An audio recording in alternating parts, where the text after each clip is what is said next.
तो दोस्तों इस वीडियो में हम बात करने वाले हैं स्टार्टअप से जुड़ी हुई टेक्निकल टर्मिनोलॉजीज की, जिनको जानने के बाद आप शार्क टैंक के सारे एपिसोड्स को ट्रूली एंजॉय कर पाओगे। वैसे इस वीडियो का पार्ट 1 ऑलरेडी लेबल एडवाइजर के चैनल पर अपलोड हो चुका है। अगर आपने वो पहले नहीं देखा है तो पहले वो देख लीजिए, जिसका लिंक आपको इस वीडियो के डिस्क्रिप्शन में और आई बटन में मिल जाएगा। तो ये एपिसोड हमने बनाया है सोनी पिक्चर्स एंटरटेनमेंट इंडिया के कोलैबोरेशन के साथ। तो दोस्तों मैं हूं आपका जागरूक आरजे ऋषभ। शुरू करते हैं स्टार्टअप से जुड़ी हुई टर्मिनोलॉजीज पार्ट 2।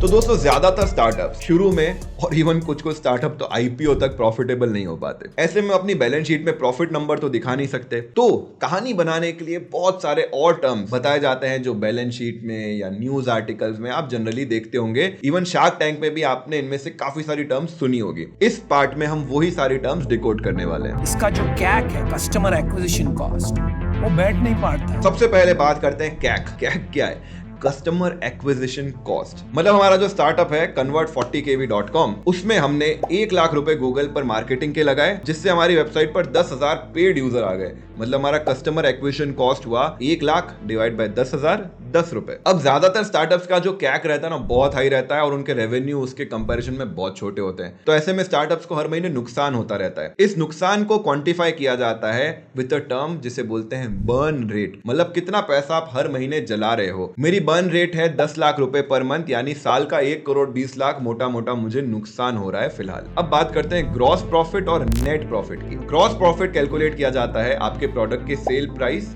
माइनस प्रोडक्ट बनाने में कितना खर्चा हुआ। इसकी कॉस्ट में मार्केटिंग कॉस्ट, एम्प्लॉय की सैलरी वगैरह वगैरह नहीं जोड़ी जाती है। मान लो लेबल एडवाइजर ने 100 जागरूक जर्नल प्रिंट कराई, जिसकी कॉस्ट आई प्रिंट करने की 50,000 रुपए। अब शिपमेंट को हटाकर इसे बेचा हमने 90,000 रुपए में, यानी टोटल ग्रॉस प्रॉफिट हो गया, ग्रॉस मार्जिन हमारा हो गया 40,000 रुपए का। लेकिन इस जर्नल को डिजाइन करने में मान लो 25,000 रुपए डिजाइनर को दिए और 25,000 रुपए हमने मार्केटिंग पर भी लगा दिए, यानी हमारी टोटल जो कॉस्ट हो गई वो तो 1 लाख रुपए हो गई। 50,000 प्रिंटिंग की और 25,000 बाकी दोनों। तो ओवरऑल हमारा नेट प्रॉफिट हो गया -10,000 रुपए, यानी 10,000 रुपए का घाटा हो गया। 18 लाख रुपए की हमारी रेवेन्यू थी और हमने पहले ही साल में अराउंड 9.5% का एबिटा हिट किया था। अब आप इन्वेस्टर पिच में जाकर कंपनी के बार बार घाटे के बारे में बात करोगे तो इन्वेस्टर बोलेगा bye bye.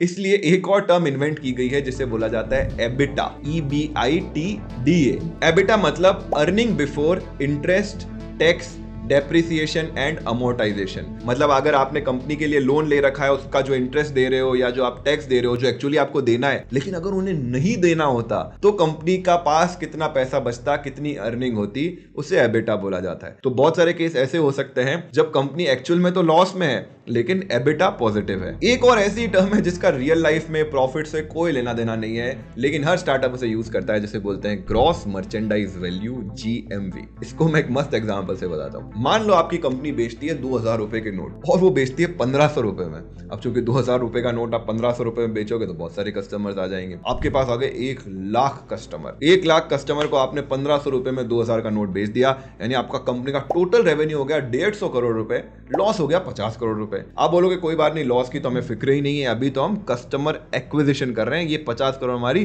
Customer acquisition cost हुई। तो जनरली ई कॉमर्स कंपनीज की पिचिंग में या न्यूज में आप ये GMV अमाउंट सुनेंगे कि इस तारीख को या इस सेल में हमने 100 करोड़ रुपए का, 500 करोड़ रुपए का, $1 बिलियन का माल बेचा है। फिर एक टर्म होती है LTV, लाइफ टाइम वैल्यू। मतलब एक बार कस्टमर हमारे पास आ गया तो उसको हमने टोटल उसके पूरे लाइफ टाइम में कितना रुपए का सामान बेच पाए हैं या उससे कितना प्रॉफिट कमा पाए हैं, इसे बोला जाता है लाइफ टाइम वैल्यू या LTV ऑफ कस्टमर। फिर स्टार्टअप के पास जो पैसा आ रहा है, चाहे वो रेवेन्यू आ रहा हो, चाहे वो GMV आ रहा हो, चाहे कुछ केसेस में प्रॉफिट भी आ रहा हो, करंट ग्रोथ रेट के हिसाब से हमारे पास पूरे साल में कितनी कमाई हो जाएगी, कितना प्रॉफिट हो जाएगा, कितना रेवेन्यू हो जाएगा, इसे बोला जाता है annual run rate, ARR। Last दो टर्म्स जो जनरली आप ऐप या IT प्रोडक्ट्स में सुनोगे वो है DAU, MAU, daily active users, monthly active users. मतलब आज के दिन में मेरी ऐप पर कितने यूजर्स एक बार आए, उन्होंने एटलीस्ट लॉग इन करा, और इस पूरे महीने में कितने यूजर्स एटलीस्ट एक बार मेरी ऐप या वेबसाइट पर आए और उन्होंने इसे यूज किया।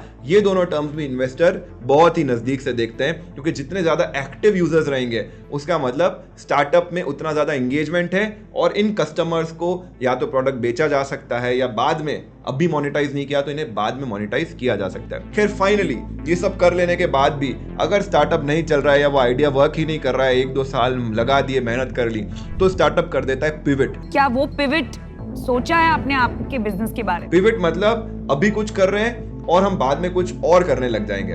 एग्जाम्पल दूं तो स्नैपडील जो पहले कूपन वेबसाइट थी और बाद में उन्होंने पिवट कर दिया एक मार्केट प्लेस मॉडल में और वो सामान बेचने लग गए ऑनलाइन। तो जागरूक जनता, उम्मीद करता हूं आपको एपिसोड पसंद आया होगा। हमने कोई टर्म कवर नहीं करी है तो नीचे कमेंट में डाल दो, रिप्लाई करने की जरूर कोशिश करूंगा। पार्ट 1 नहीं देखा है तो LLA के चैनल पर जाकर देख लो। और शार्क टैंक के आप कितने बड़े फैन हो, कौन सी पिच आपको सबसे ज्यादा पसंद है, इस वीडियो के कमेंट में हमें जरूर बताइए।